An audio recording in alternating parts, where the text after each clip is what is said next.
किसी real estate project में आपने अपना पैसा इन्वेस्ट किया हुआ है, 40-50 लाख रुपए का आपने फ्लैट खरीदा, लेकिन आज तक वो नहीं मिला। अब ऐसे में क्या आप उसका बिल्डर से पैसा वापस ले सकते हैं?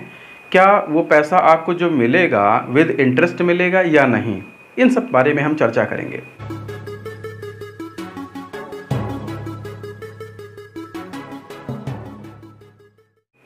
नमस्कार दोस्तों, मेरा नाम है एडवोकेट आशुतोष कुमार और आज हम एक ऐसे ही टॉपिक पे बात कर रहे हैं कि अगर आपने किसी रियल एस्टेट प्रोजेक्ट में अपना पैसा लगाया है,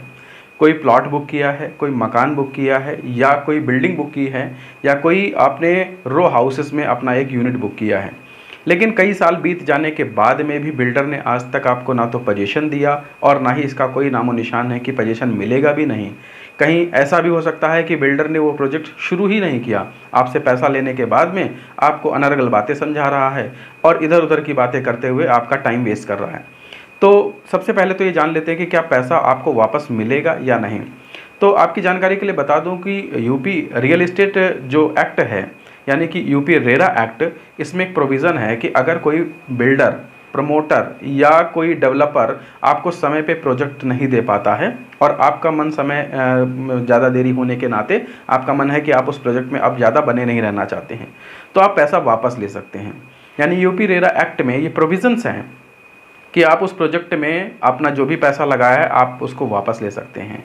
आप उसके लिए क्लेम कर सकते हैं। दूसरी महत्वपूर्ण चीज़ ये भी है कि जो पैसा आपको मिलेगा वो आप विद इंटरेस्ट क्लेम कर सकते हैं। एग्जाम्पल के तौर पे मान लीजिए कि किसी बिल्डर ने आपको कहा था 2022 में किसी बिल्डिंग का पोजीशन वो दे देगा या किसी यूनिट का पोजीशन आपको दे देगा, मगर 2022 से टिल डेट आज 2025 चल रहा है अगर, तो उस ड्यूरेशन में 2022 से लेकर 25 तक का जो एक टेन्योर हुआ, टाइम हुआ, इसके बीच का जो गैप हुआ, इसमें जितना भी पैसा आपने उस बिल्डिंग के अगेंस्ट में, प्रोजेक्ट के अगेंस्ट में जमा किया था, उस पर आपको इंटरेस्ट मिलेगा। अब इंटरेस्ट क्या होगा, कितना इंटरेस्ट मिलेगा, ये डिपेंड करता है, किसी किसी केस में वैरी करता है, बट यूपी रेरा एक्ट ने इसको नॉर्मली जो बैंक इंटरेस्ट होता है उसमें +1% जोड़कर आपको दिलाने के लिए प्रोविज़न कर रखा है। मगर ये ध्यान रखना है आपको कि जो भी आपने इन्वेस्ट किया है उसके प्रॉपर पेपर्स आपके पास होने चाहिए, आपके पास प्रॉपर लेटर्स होने चाहिए कि आपको वो अलॉट हुआ था और आपने उसका एक एग्रीमेंट किया हुआ है। बायर से सेलर के बीच में जो एग्रीमेंट होता है, सेलर बायर एग्रीमेंट, वो एग्रीमेंट आपके पास होना चाहिए।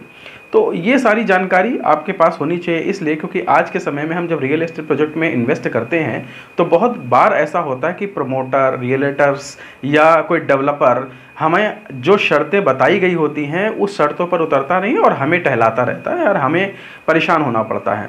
तो इस तरह से आप अपना पैसा सेफ रख सकते हैं इस जानकारी के साथ में, और उम्मीद है कि इससे आपको बहुत एक अच्छी जानकारी मिली होगी। एक ऐसे ही वीडियो के साथ हम नेक्स्ट वीडियो में फिर मिलेंगे, तब तक के लिए नमस्कार।